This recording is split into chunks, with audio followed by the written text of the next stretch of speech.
Fala galera, tudo bem com vocês? Meu nome é Alexandre Cota, eu sou corretor de imóveis franqueado da Remax Ace Remax Oitavo Andar em Belo Horizonte. E hoje, turma, vamos falar sobre a importância, da gente ter o controle da nossa atividade, das nossas métricas. Galera, a gente está vivendo agora um clima de Copa do Mundo, né? Não sei quando que você vai estar assistindo esse vídeo. Mas neste momento a gente está vivendo a Copa do Mundo de 2026 e algo que chama muito a atenção, não vou falar nem só nessa Copa, mas é algo que já está acontecendo há muito tempo em diversos esportes, é o nível de controle de métricas de atividades que tem surgido, nos esportes. Para quem aí já tem mais idade, enfim, já viveu Copas há mais anos, vai lembrar das Copas e, enfim, campeonatos mesmo, campeonato brasileiro, pode pegar qualquer outro campeonato aí que você vai ter esse cenário também, em que não havia controle de métricas, né? Há muitos anos atrás você não tinha um controle de passes certos, de passes efetuados, de chances claras de gol, defesas de chances claras de gol, enfim. São várias métricas que foram foram se tornando muito importantes na análise do futebol, né? E é até engraçado, eu estava vendo um vídeo que eles estavam comparando, as estatísticas de um jogador de 2002 e de um jogador de hoje, né? E um jogador de hoje estava sendo criticado por ter métricas até superiores a esse jogador de 2006, na verdade. E impressionante como que na época o controle não era tão levado em consideração igual está sendo hoje, né? Hoje você tem aplicativos aí que o jogo acaba, você já entra lá, já vê qual foi o melhor jogador, tem nota, quantos passes ele acertou, quantos passes ele errou, quantas chances de gol esse jogador consegue criar por jogo, quantas assistências ele gera, né? Quantas chances claras de gol, quantos erros, quantos dribles, qual percentual de drible correto que esse jogador faz. E são todas as estatísticas, que foram ser levadas mais a sério no futebol, foram ser mais controladas, esses dados foram mais consolidados no futebol nessa última década, Vou falar aí dos anos de 2010 para frente ali, eu acho que ganhou muito mais força essa análise de dados, E trazendo agora para o mercado imobiliário, é a mesma coisa.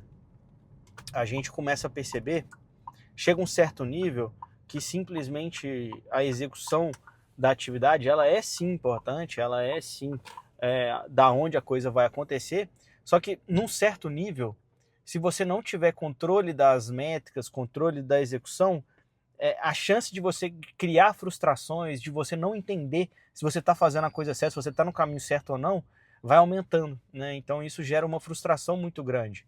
Então esse controle da atividade, muita gente confunde com pressão, com cobrança.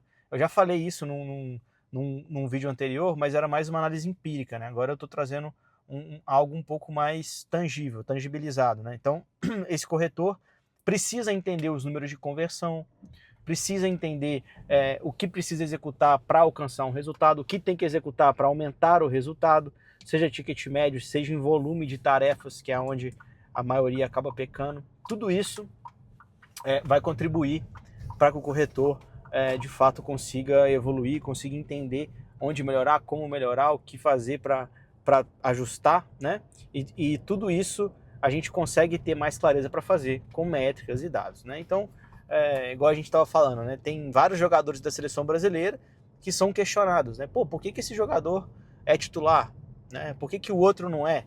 E aí entra a análise de dados, de métricas que o torcedor comum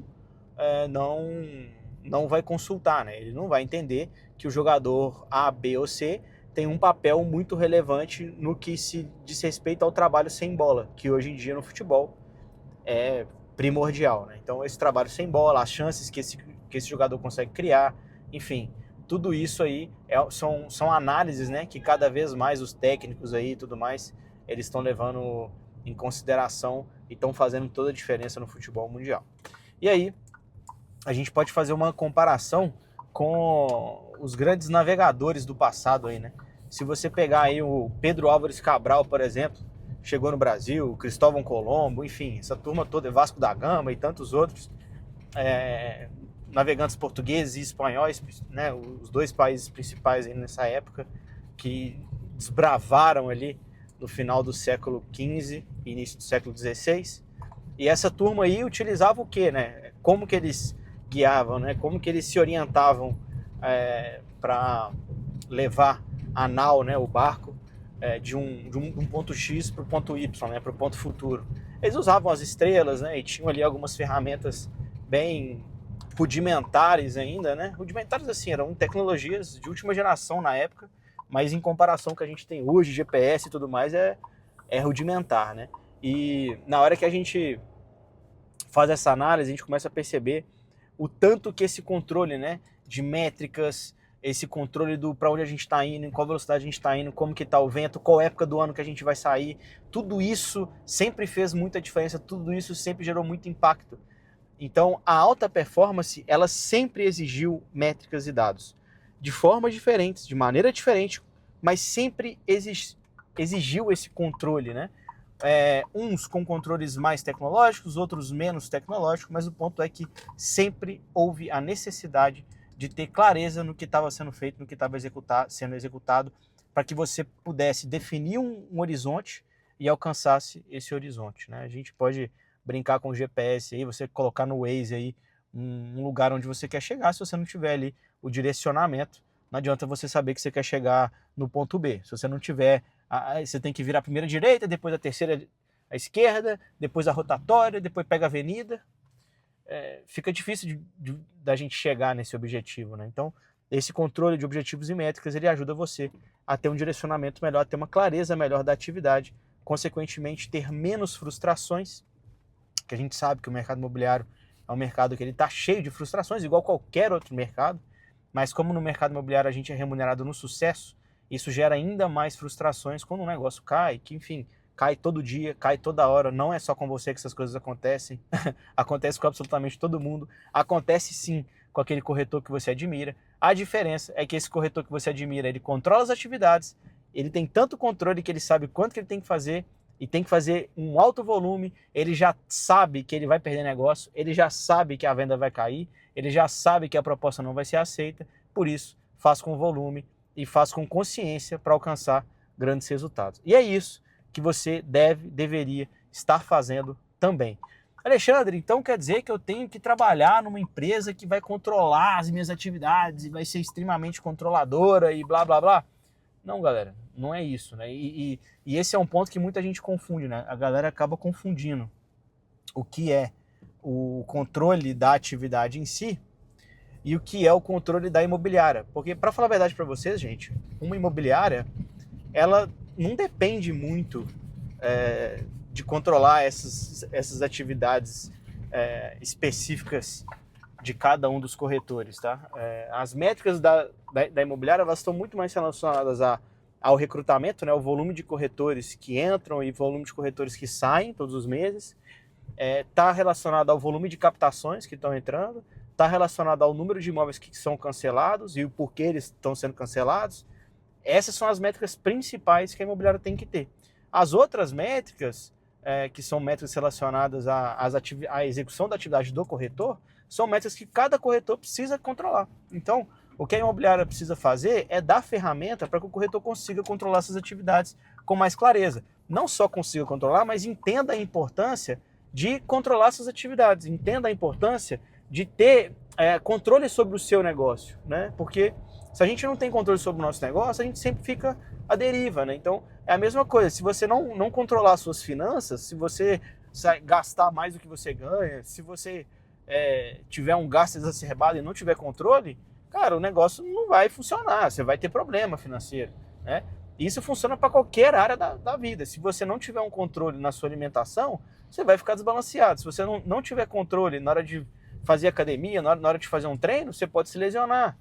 E aí pode ficar muito pior a situação. Enfim, isso vale para absolutamente tudo, né? E isso, gente, eu trouxe aqui exemplo de esporte, a gente pode ficar falando isso aqui infinitamente, né? Até a gente teve o exemplo que ontem o Neymar reestreou pela seleção, né? Estreou, né, nessa Copa de 2026. E, pô, era um jogador que tá machucado, né? Ele foi para a seleção machucado e foi se recuperando. Então, você imagina o tanto de métrica, de observação, de teste que vai sendo feito para entender quanto tempo para melhorar, o que tem que fazer, quais atividades têm que serem executadas. Se fazer demais, machuca mais. Se fazer de menos, não recupera. Então, tem todo um controle para que a coisa aconteça, né? E por que vai ser diferente na sua atividade? Se você, enquanto corretor, quer ter sucesso, quer ter muito resultado, quer faturar alto, não tem como se você não tiver controle da sua atividade, galera. Não adianta, tá? Assim, não dá para fantasiar. Então, sinto desapontar muitos de vocês aí, mas a alta performance não combina com desorganização. A alta performance não combina com falta de controle das atividades que você já está fazendo.